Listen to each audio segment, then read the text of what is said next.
Vítajte pri Shepardovskom manuále Ako si vyrobiť mäkčený meč. Mäkčené zbrane sa využívajú hlavne na larpoch. To je hra, kde sa hráči hrajú na bojovníkov alebo nejaké iné, dajme tomu nejaké magické postavy. A pritom, keďže sa tam bojuje, aby sa navzájom nepozabíjali, sa používajú mäkčené zbrane. Môžete používať mäkčený meč, mäkčenú sekeru, mäkčený palcát, mäkčený sekáčik na mäso, mäkčenú dýku a mnoho iných.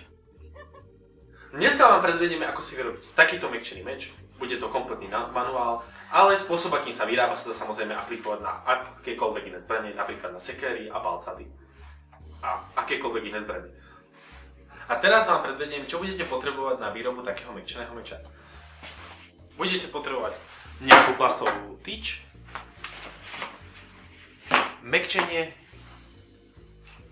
striebornú pásku, nejaký nôž a nejakú kožu na obalenie rúčky.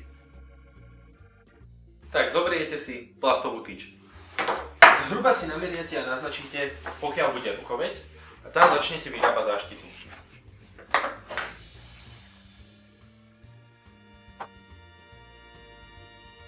Záštitu môžete spraviť takmer hocčoho, môžete byť nejaké drevo, preglejka, nejaký typ plastu. Dôležité je, aby splnila svoj účel, a to je, aby vám ochránila ruku pred nepriateľským sekom. Takže ju treba spraviť podľa možností kvalitne, aby sa vám to v budúcnosti nevypomstilo.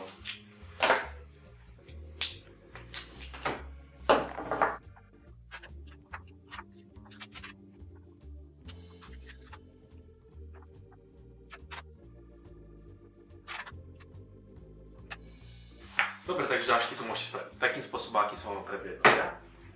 Potom tu máte iný typ záštity, kde je to mäkčenie iba pozohýbané a následne je tam prilepené. Ochráni vám to takmer celú ruku, takže tá záštita nie je zbytočne veľká. Alebo je tu ďalší spôsob.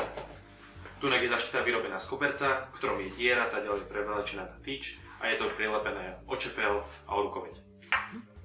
Ukáž? Je to lepšie vidieť? Super. Po prípade záštita nemusí byť aj vôbec, ale to závisí od typu bojovníka. To tam nemusíš dať. Ale dám to tam. Dobre, teraz si predvedieme, ako sa vyrába mäkčenie na taký meč. Ja som použil jadro z ručky na florbalovú hokejku. Môžete použiť aj takúto PPR-ku, vodárenskú trubku. Môžete použiť aj sklaminátovú tyčku alebo sklaminátový profil. Záleží iba od vás. A čo také drevo? Aj drevo sa na také niečo môže použiť.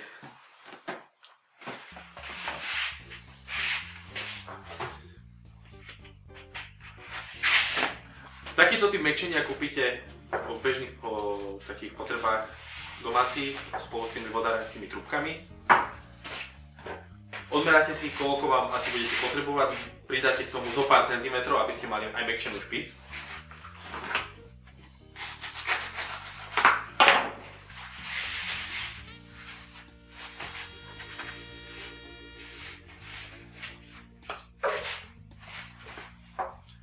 Obalíme to lepiacou páskou, aby nám to tam držalo.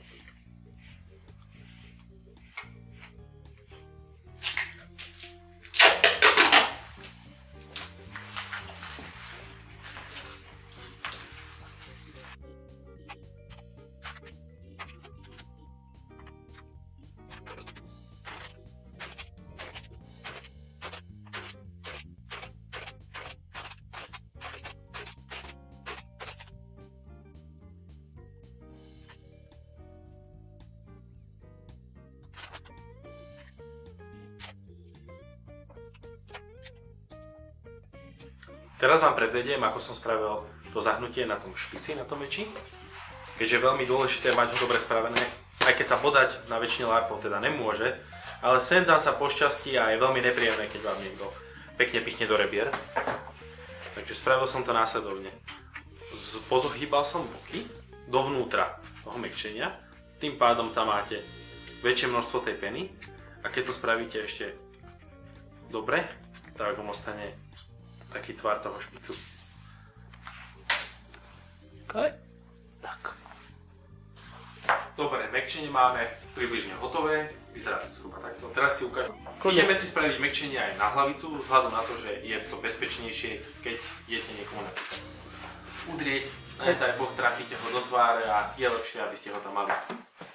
Vyrobíme si ho následne, zoberieme si taký o trošku väčší kus, ako chceme vyrábať hlavicu. Do neho dokonca, keďže tam ostane prázdne miesto, si natlačíme ešte ďalší kúsok mäkčenia, s ktorým to vyplníme.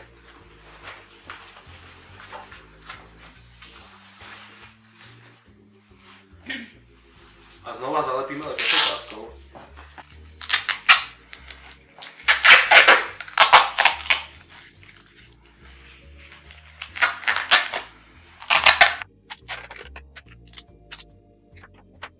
Teraz vám predvediem, ako si môžete spraviť rúčku. Zoberiete si dlhší prúžok kože, zalomíte si ju a začnete ju podľa možností silnejšie namotávať, aby sa vám potom náhodou nesklzala.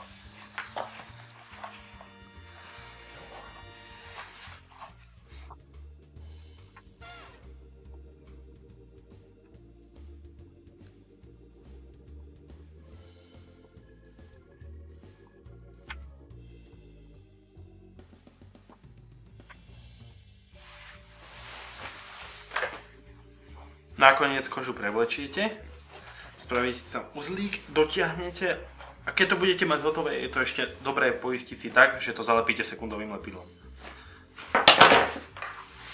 A máme taký zhruba spravený larpový meč. Tada. Tada.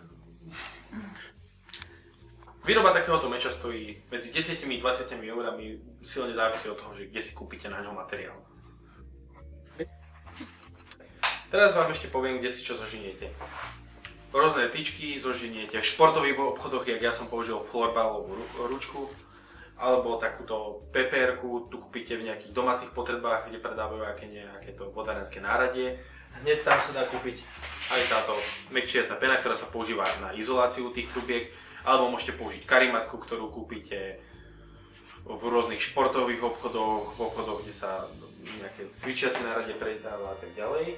Potrebujete podľa mňa najlepšie takúto striebornú pásku alebo kobercovú pásku. Obidve sa dajú kúpiť relatívne bežne v obchode. Kožu na ručku, to sa dá kúpiť. Je. Tak tú kožu si môžete teda zohnať na historických festiválov alebo použiť nejaký starší tenký opasok. Po prípade, keď už máte starú koženú bundu, s ktorou neviete, čo spraviť, rozrežite ju, spravíte si pásik a použijete ten.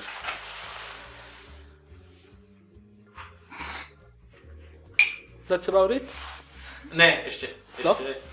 Ako materiál zaštity môžete použiť nejaký plast, ktorý si neskôr obmäkčíte. Ja rád používam polyuretán, lebo je mäkký, tvárny, keď do neho dostanete, nezlomí sa. Dá sa používať tiež, je veľmi dobrá preglejka, tá je použitá aj tu. Tiež má tú schopnosť, že aj keď si nespravíte relatívne nejakú tenkú tú záštitu, tak sa to hneď nezlomí. Môžete použiť aj drevo, klasické, ale potom je lepšie spraviť to trošku hrubšie, lebo drevo, keď ho máte pole, tak ľúbi sa zlomiť, akorát v tom spojí.